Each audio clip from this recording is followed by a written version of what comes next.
So we're here with Jananivas Prabhu, or Jananivas, as some people pronounce it in India. And he's a disciple of Krishna Chaitra Swami, very kind, beautiful devotee and a beautiful family. And he has kindly accepted my request to translate some of the memory volumes from English to Spanish. So he's told me that he has an interesting story to tell about how he joined Krishna consciousness, and some words of appreciation for Prabhupada's being and his philosophy and coming to the West and to give us Krishna consciousness. So Jananivas, welcome. Thank you for joining us. Hare Krishna. So where do we start? When did you meet the devotees? You came from Uruguay. Correct. So this goes back to 1991. I was wrapping up high school, what we call in college then in Uruguay, and I was gonna go to school to become a doctor. That was what I wanted to do. I guess I wanted to help people. Yeah, that was my heart was there, helping people. And so I was walking down the street, and somebody stopped me, and they said, "Oh, here we got this one book for you." And so I got the book, and it said, you can just give me a donation. And I was completely broke at the time. I didn't money. I said, I don't have any money for you. I go, whatever you have, just give. And so I reached out in my pockets, and there was a few coins there. But let's just say I gave it 100%. Whatever coins I had, I gave it all. And then I had to, because that was money for my bus to go back home. Mm. And so I had to walk back home. And I don't remember how far it was, but it was very far. I took Prabhupada's book. And when I started reading, there was a science of self-realization, and I just couldn't understand much. The language sounded kind of, But it was in Spanish or English? It was in Spanish. It was in Spanish. Okay. Spanish. Some different vocabulary. Right. I wasn't used to that. I was used to other types of books. But and everything makes just perfect, absolute sense. It's like, oh, this is exactly the way it should be. Like it was like day and night. I understood it. So then in the back, there's like, okay, well, here's the address of the temple. I need to go there. And I went there because I wanted to meet Prabhupada. I want to meet Prabhupada, and this is 1991. In what city? In Montevideo. In Uruguay. Correct. Okay. And so was there an ISKCON temple there? There was an ISKCON temple. There was an address there. Okay. And so I got there like at 4 o'clock in the afternoon, and then this devotee opened the door and said, well, we have a lecture at 7. If you want to come back at 7, we have a lecture, and then you can come. So I walked around the block for 3 hours, I just couldn't wait, and I just told him, I want to join, this is what I want to do. I just want to become a devotee of Krishna. And you're how old? 18, 19, somewhere out there. Okay. And I said, well, you better take it easy, don't rush it, they want to, and I said, no, I really want to do this. Because the boys kind of like kept pushing me out. I said, no, I just come to them, come visit, whatever. I said, no, I really want to do this. And then I will go to the temple and see the boys. I said, we'll go eat, they will go out in the morning with a bag full of books, I said, what are you guys doing with those books? I will go on the street and sell them, trying to invite people to the temple. I said, oh, that's how I met you guys. This is how, somebody gave me a book and told me to read and come to the temple and visit. I said, oh yeah, well, I want to do that too, I said, oh, just wait a little bit, keep coming to the temple, keep hearing and keep chanting, But I just couldn't wait. I thought, I really wanted to sell books, I suppose it's just, you should start coming. It's been, a couple of weeks. This is, you don't even know what to say to people. And so at that time, I got a job. There was a publisher in Uruguay that prints all kinds of books, and they will train people to sell books, their books. And they will teach you, to go door to door, and will teach you all the technique, what to say to people, what not to say. They give you a list of 10 no's, right? I had to refute all them. And they were really good. They were actually really, really good, Right. And Professionals. yeah, I mean, these guys, they could, and they told me, if you can sell a book to somebody that doesn't want to read it, you can sell anything, I was like, oh, okay, that sounds like a good challenge, and this was right before school. This is in February in Uruguay. We don't have classes. So I was due to start university in March. And so 2 weeks I was with this company, and I became the number one book, what would you call it, book distributor? Salesman. In the history of the salesman, in the history of the company. And those short 2 weeks. But I kept going to, I will go to them all the time, and this was my day job, just go door to door, selling these books,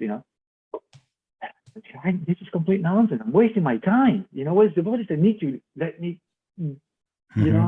jump on the bandwagon, and I want to do this, So one day, we will have a weekly marathon every Friday, And Yeah, I'm sorry, you didn't hear. You'll have what every Friday? A book marathon every Friday night. Okay. Every Friday,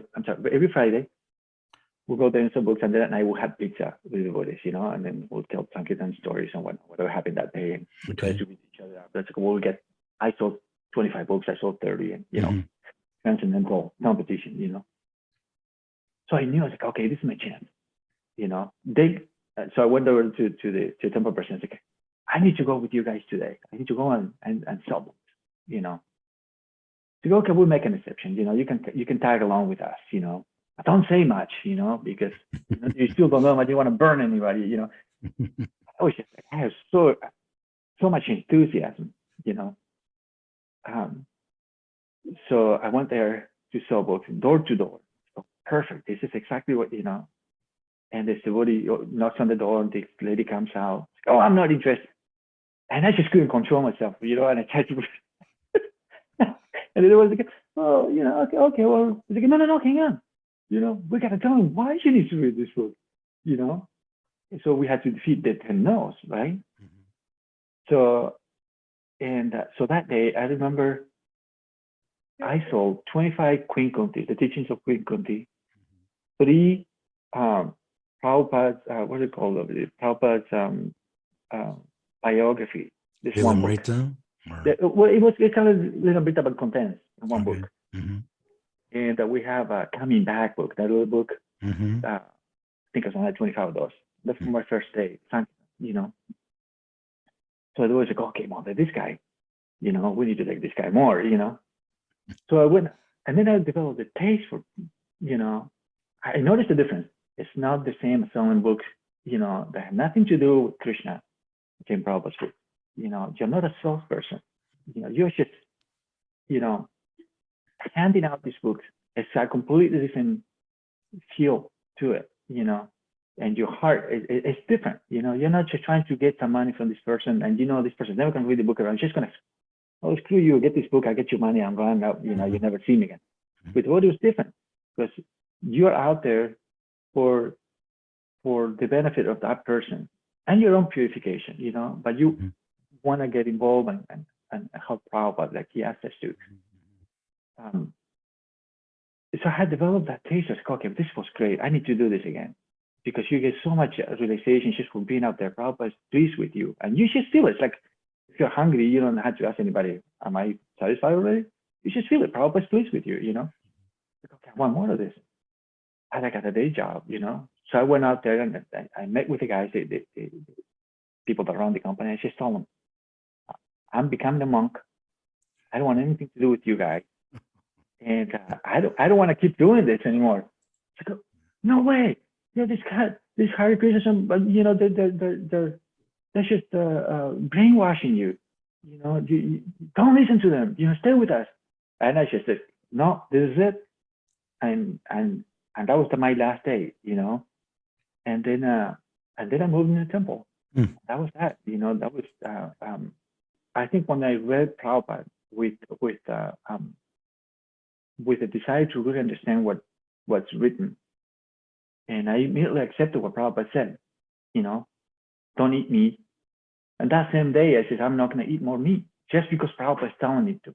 You know, and chant Hare Krishna. I didn't even know how to chant Hare Krishna. You know, and just because Prabhupada told me to, you know, to do it. You know, Prabhupada, you know, it's Prabhupada's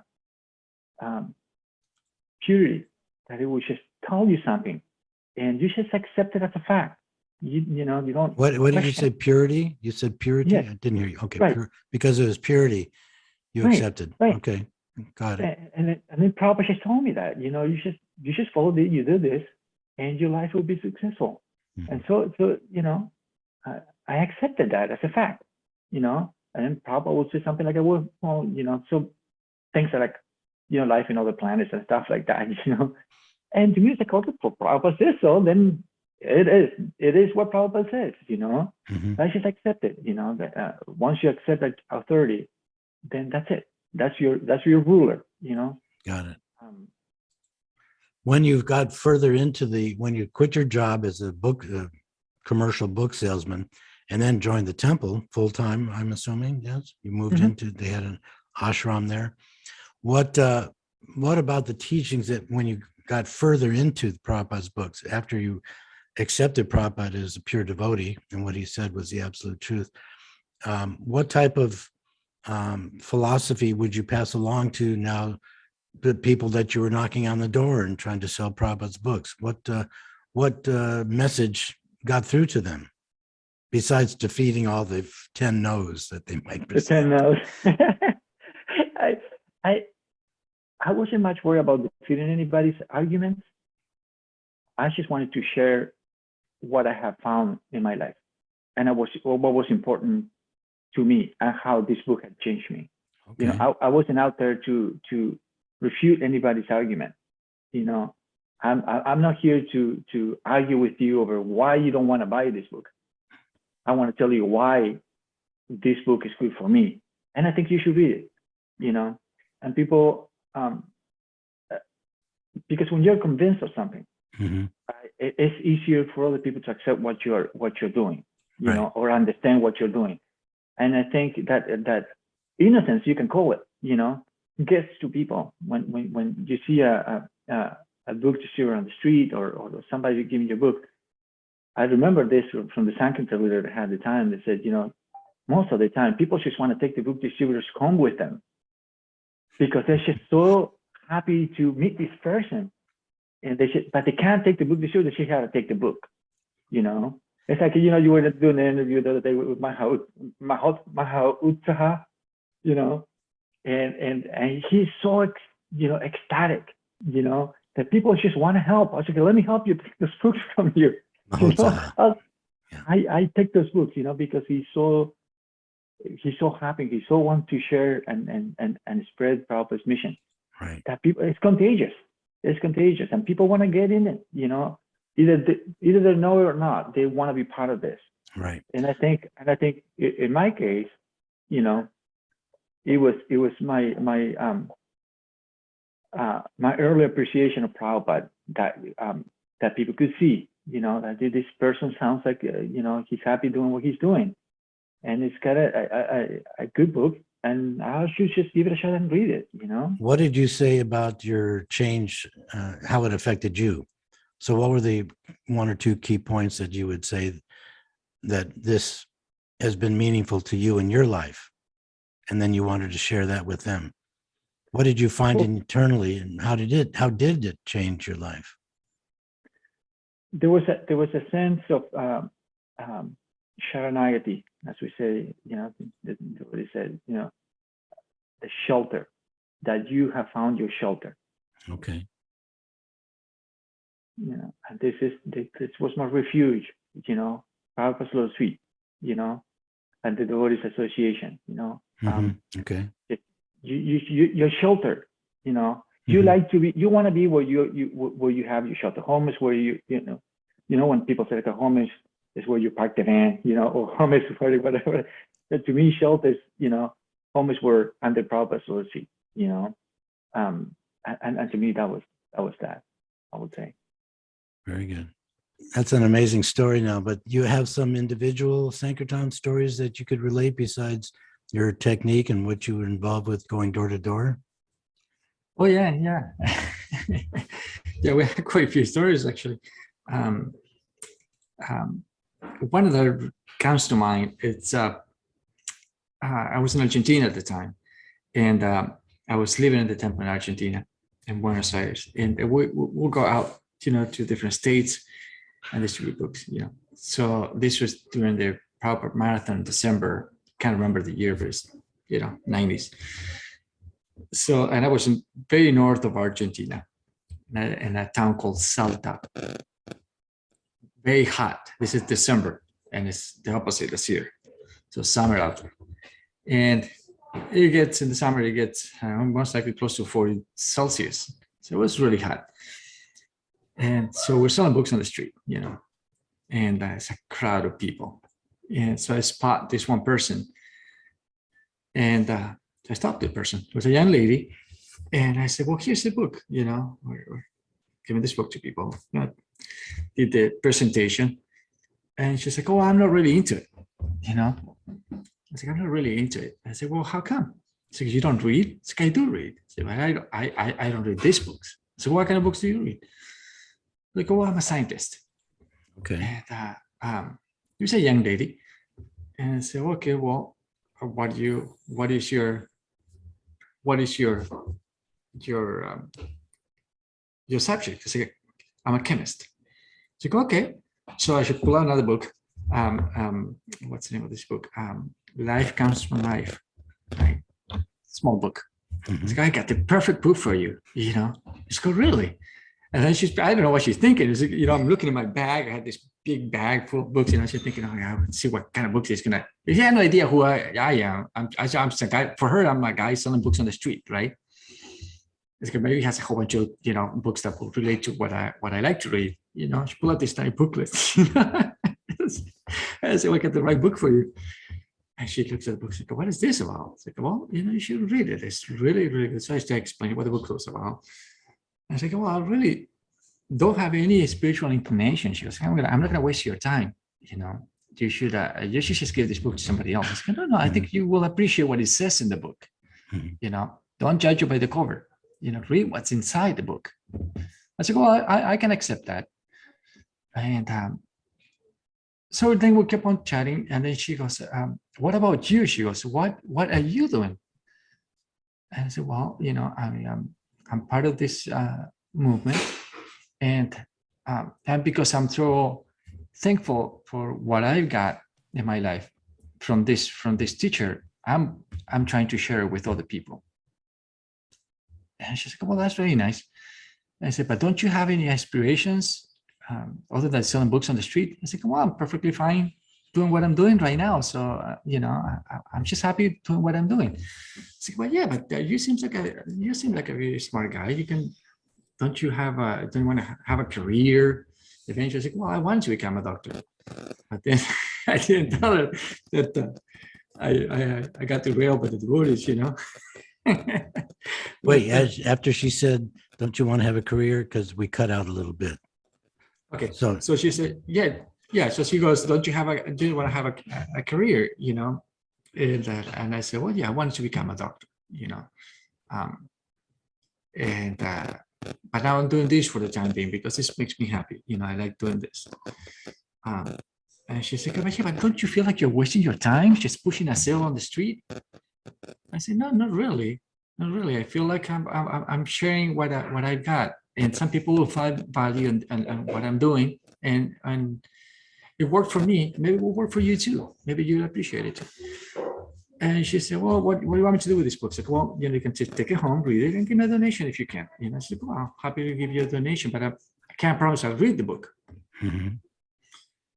And then she circles back to why I'm doing what I'm doing. And she said, you see a lot of people walking around and nobody, they're not really interested on what you're doing here. I can see them. They're just going. They're like, you're not even there for them. I said, why would you be doing this? I said, well, it's a sacrifice, really. I'm sacrificing my time for the benefit of other people, because I feel what's the word, obliged to. I didn't say Prabhupada, I said the author of this book, and I just want to help him. Maybe they saw the people I'm sure they saw the people they're going to benefit by reading his books. I said, okay, what is the benefit? What you get out of it? What's in it for you? Are there any benefits, or is anybody happy with what you're doing? I said, well, God should be happy, if because I'm trying to please this teacher, then I think he will be happy, because it was kind of hard to talk to her because she was from a very scientific point of view. It really doesn't make any sense. A book distributor on the street, it's just like, it makes no, it's just, it's hard to grasp for them, And I should say, yes, a sacrifice. I said, okay, well, what is the benefit of this sacrifice? She goes, and I don't know where Siddhanta Prabhu, the Krishna made me say this. And I just said, well, for one thing, if the sacrifice is done right, I said, and it should rain tonight.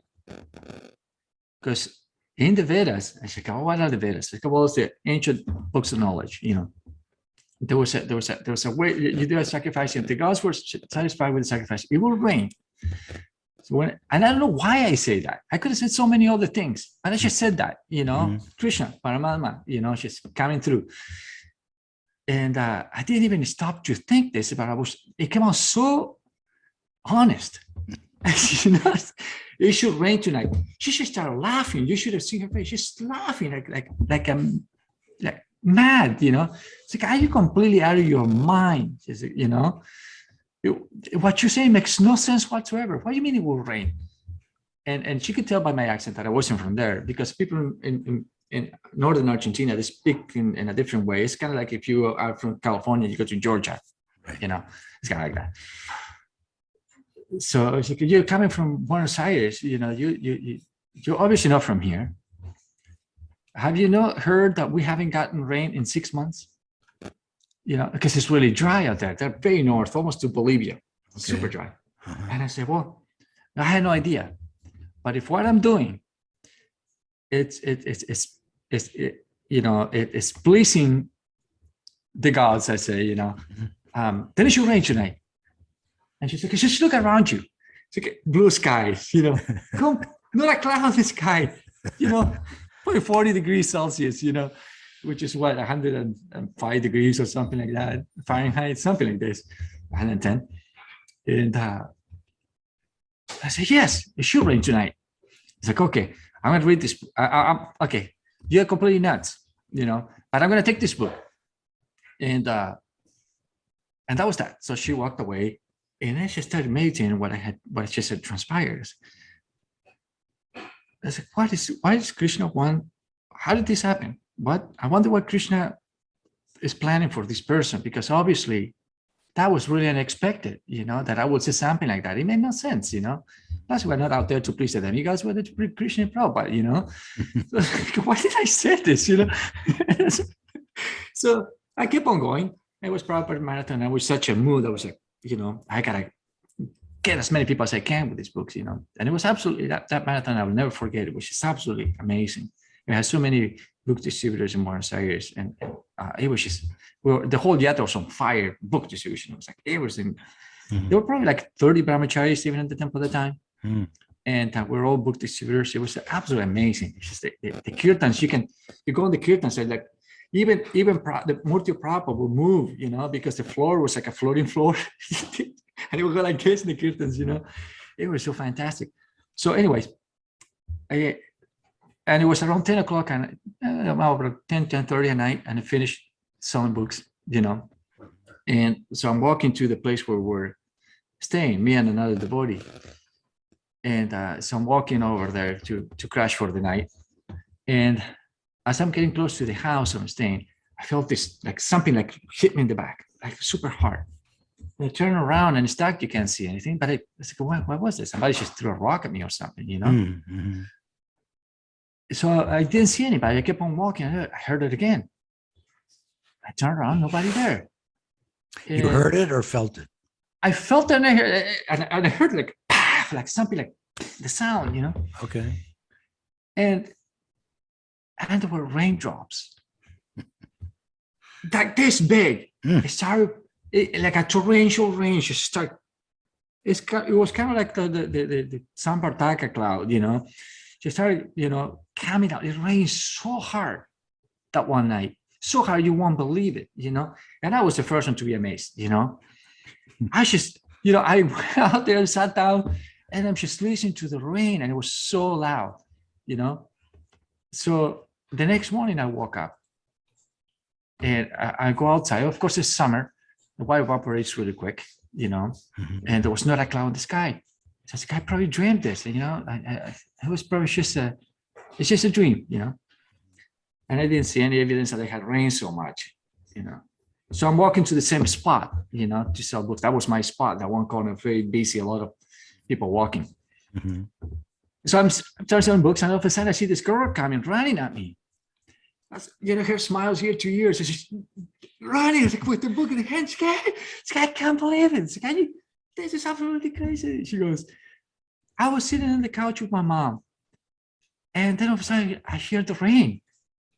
And we opened the windows, and sure enough, it's raining. And I just told her what happened. I met this guy on the street. He's selling these books, and he told me it's going to rain tonight. And it's raining. So I sat down. I said, okay, well, there's something to it. There's something here. So I sat down and I read the book. It's a small book. She read it cover to cover in one night. And she's like, I want more of these books, because everything that this teacher is saying in these books, it is absolutely amazing. It really blows my mind. I want to learn more about this person. So she got more books, you know, and we chatted for a little bit more. And as she's saying goodbye, she was like, oh, and should it rain tonight? And I go, yes, it should rain tonight. You know, it rained 3 nights in a row. Oh, well, you got lucky. 3 nights in a row. So eventually this girl, so we went to another city afterwards, you know, and when that was on a Friday, and then on Saturday morning, while I was waiting for my bus, I was selling books because I was close to the bus station. And so she came to say goodbye. She knew, I was told her, you know, tomorrow I'm leaving. You told the scientist this. Correct. The scientist lady. Okay. Correct. Because she will come after the rain. She will come and say, "It rained again." It's like every, you know, it happened again. It happened again. So she will come and just tell me, "It's like, yes, I witnessed the rain again." So I'm reading the books. So I told her, I'm leaving tomorrow morning. So in the morning she comes, you know, and she said, "Well, I'm going to catch the bus and I'm going to go." She goes, "Oh, do you mind if I walk with you?" So no. And on the walk there started to rain, but it was really a very light rain. You know, there were clouds in the sky. It was really like a heavy mist, you know. So this girl, she's very far from the temple. Salta is like, it's really, really far. I don't even know how many miles, but it's like a completely different end of the country. And Argentina is long, you know. Right.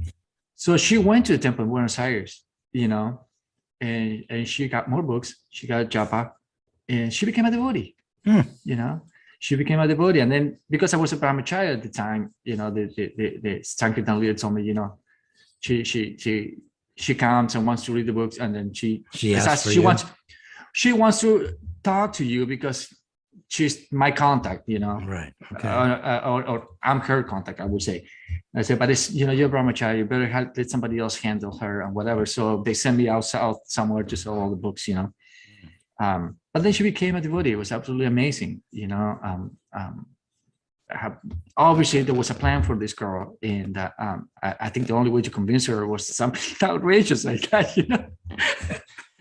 You know, because you go out you go out there in book distribution, you just don't know what Krishna is going to manifest, you know, how he's attracting people the same way he attracted us, you know, but he has a different way with everybody, you know.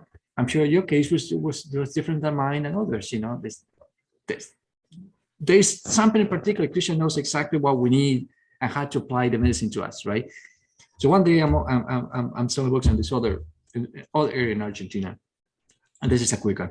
And so I see this guy walking, and I stopped him and I said, you know, you look lost. And I said, you look lost, but I didn't mean lost as in, you know, you lost your north. I said, you're lost, like you're just wandering around, wasting your time. You know, better get these books. And the guy looked at me and said, how do you know I'm lost? And I said, well, you know, we've been wandering around this, you know, in this world looking for happiness. You can't find it, right? So it's basically lost. He's like, no, but I am lost, you know. And I go, well, what do you mean you're lost? He's like, I'm lost. I just came from Venezuela, he goes. And I got to the airport, came with my girlfriend. And we wanted to come visit Buenos Aires, you know, it's a big city. And we got off the plane, and all of a sudden she runs away with my passport, my money. Oh, I'm stuck in Buenos Aires. I don't know anybody. She's gone with my money and my passport. oh my gosh. And I've been wandering on the streets for a couple of days. I don't know where to go. I'm just wandering. I have no food, nothing. And I said, well, you know, come with me. Come to the temple, eat something, take a shower. And I said, and become a devotee. Stop wandering around. Don't waste your time. And that's what he did. He became a devotee. He got initiated. It's like, what else is there, you know? Because I got a plan for this guy, and he, you know, I just happened to be there, but you know. He was meant to meet you. You had the right, Krishna gave you the right line to say, and it hit home. You know, you had the perception. You were purified, I think, by that time, where you could perceive that this person really was lost. And that's what Krishna brought to your mouth and to your words. So I hope they're both still practicing, you know, but anyway, those are fantastic stories. Thank you for sharing. That's amazing. Thank you so much. That was incredible. Right. Yeah. And you know, you have spoken with so many devotees, and there's so many wonderful pastimes that devotees can tell you, that it makes you increase your enthusiasm, your faith, you know, hearing from so many sources that we have something that is priceless in our hands. You know, more and more than every day, you know, Prabhupada keeps revealing that this is it. There's nothing else out there that will really fully satisfy us, you know. And I speak it for myself, you know, because I had tried so many things, and it's just, I kept hitting the wall, you know. So very thankful. Very, very nice thoughts. Thank you. Hare Krishna. Haribol. Haribol.